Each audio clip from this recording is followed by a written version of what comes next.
The red sofa had never felt this dangerous. Unexpected connections between strangers. Tonight it created war. Helen Mirren sat at one end of the sofa, 80 years old, dame of the British Empire. Meghan Markle sat at the other end. The woman who'd married into that institution, left it, and spent 5 years telling the world how terrible it was. The collision was inevitable from the first moment. It started with a comment, just a small observation Helen made about duty, about what she'd learned playing Elizabeth II, about the weight of service that most people couldn't understand. Meghan's response made the studio audience shift in their seats. And what happened in the final 6 minutes? What Helen asked, what Meghan couldn't answer, what the audience witnessed in stunned silence, would become one of the most discussed moments in British television history. This is the interview that revealed everything.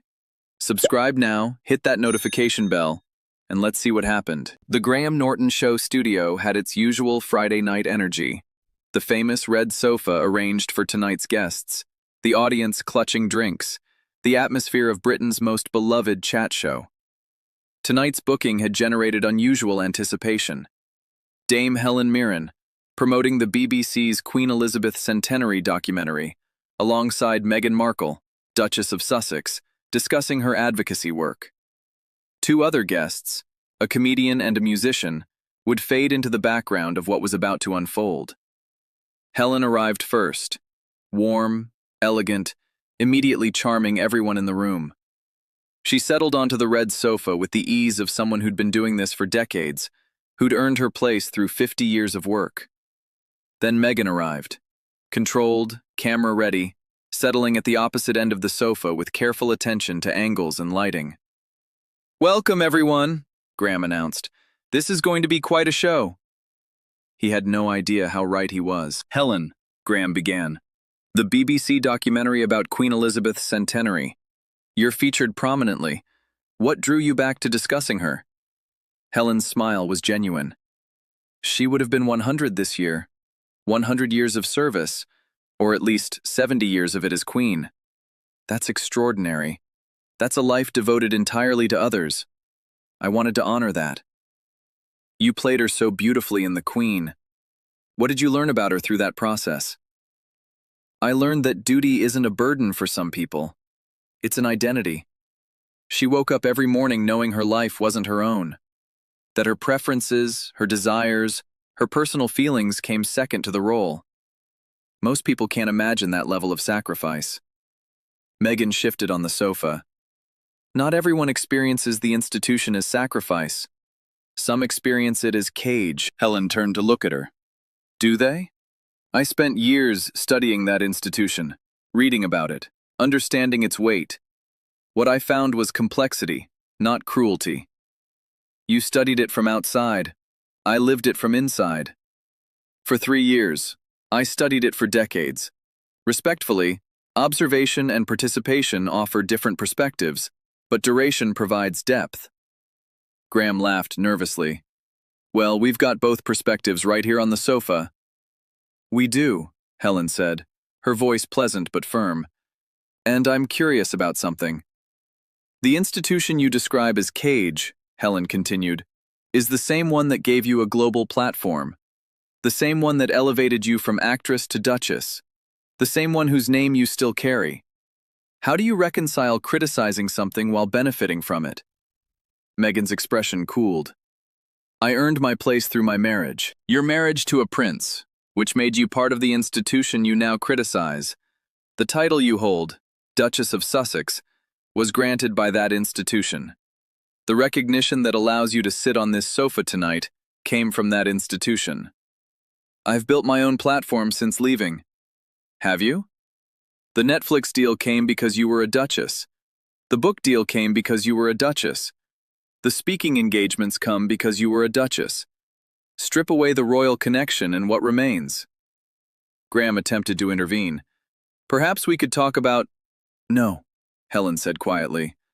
I'd like an answer. What have you built that doesn't depend on royal association? Silence stretched uncomfortably. I've spent my career earning recognition, Helen continued. 50 years, hundreds of roles. Every award, every accolade came through work. The damehood came after decades of contribution. What have you earned that didn't flow from marriage? Meghan's face had gone red. I was successful before Harry. You were a working actress, respectable, but not globally famous, not sitting on talk shows discussing global issues. That came after. Be honest about the sequence. I've done meaningful work since Archwell. Which produces what exactly? I've looked. Beautiful website. Inspiring language. When I search for outcomes, lives changed, policies influenced, measurable impact, I find nothing. Graham tried again. Helen, perhaps. I've worked with charities for decades, real ones, with real outcomes, schools built, people helped by name. The foundation she runs, what has it actually accomplished? Meghan stood up partially. I won't be interrogated by an actress. An actress who won an Oscar playing the grandmother you now criticize constantly. An actress who studied your family history more thoroughly than you apparently lived it. An actress who earned her title through work, not marriage. The wedding, Helen said, her voice carrying something sharper now. Peter Phillips, last weekend. Your husband's cousin. You weren't there. The reports say you weren't invited. That the family specifically excluded you to avoid, what was the phrase? A PR circus. How does it feel to be characterized as a circus? Tabloid nonsense. Multiple sources, confirmed reports.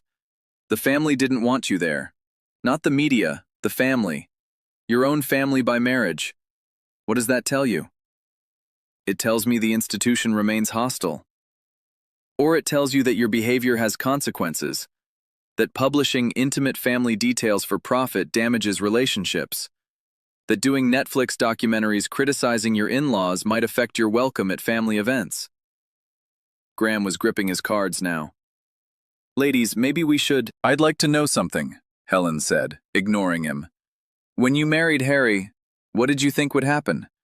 That the institution would reform to suit you? That centuries of protocol would bend to your preferences? That a family you just joined would immediately prioritize your comfort? I expected basic decency. You received a wedding that cost £32 million. You received global recognition. You received a title, a home, staff, protection. What basic decency was denied? The treatment from the press, Meghan started. The press treats everyone badly. They treated Diana badly. They treated Camilla badly. They treated Kate badly, for years. The treatment wasn't unique to you. What was unique was your response. My response was honest. Your response was profitable. The Oprah interview wasn't free. The Netflix deal wasn't charity. The book earned millions. You've monetized your grievances more successfully than anyone in royal history. That's not honesty. That's commerce. Meghan moved as if to leave, then stopped. You don't understand what I experienced. I understand what you've shown. Interview after interview about your suffering. Documentary after documentary about your pain. A book detailing private family conversations. What you've shown is someone who profits from conflict while claiming to want peace. I want peace. Do you? Because peace would require silence.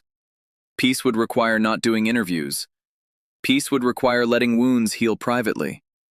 Instead, every few months, another revelation, another accusation, another monetized grievance. Graham cleared his throat. Perhaps the other guests would like to— Nobody moved. Nobody wanted to miss this. Let me ask you something directly, Helen said, leaning forward. And I'd like an honest answer. Do you believe you're wanted anywhere? By the royal family? By the British public? By the American establishment that hasn't embraced you either? Meghan's composure cracked visibly. I'm wanted by millions. Millions who consume your content. That's not the same as being wanted. That's being watched. Being wanted means being invited, being included, being missed when absent. Who misses you? Who invites you? Who wants you present rather than performing? My husband. Your husband who reportedly wants to return to England while you don't? Your husband who misses his family while you've helped separate him from them? Your husband who's increasingly seen attending events without you. Is he evidence of being wanted, or evidence of partnership strain? Meghan grabbed her purse. I won't sit here and be attacked by someone who played my husband's grandmother in a movie and thinks that gives her authority. Helen smiled, a sad, knowing smile. I played her because I studied her, because I respected her enough to understand her, because I saw what service actually looks like. What I see in you is the opposite. Not service, self-promotion. Not sacrifice, strategy. Not belonging, performing. You never understood what you married into, and now you criticize what you never grasped. Meghan moved toward the exit. This is outrageous. You've joined everyone who wants to tear me down. Helen remained seated, completely calm. I've joined observation. What I observe is someone who entered an institution without understanding it, left that institution while profiting from it, and spends her time criticizing that institution while still using its name and recognition. That's not victim, that's opportunist. I've sacrificed, what, a palace for a Montecito mansion? Servants for different servants? Public recognition for continued public recognition?